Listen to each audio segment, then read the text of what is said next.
ఒకరి ఒళ్ళు ఉయ్యాల వేరొకరి గుండె జంపాల ఉయ్యాల జంపాల జంపాల ఉయ్యాల ఒకరి ఒళ్ళు ఉయ్యాల వేరొకరి గుండె జంపాల ఒకరి పెదవి పగడాలో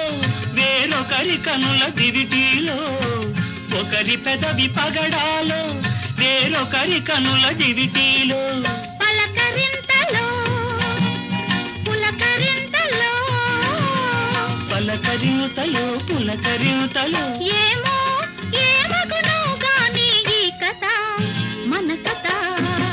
మావి చిగురు తినగానే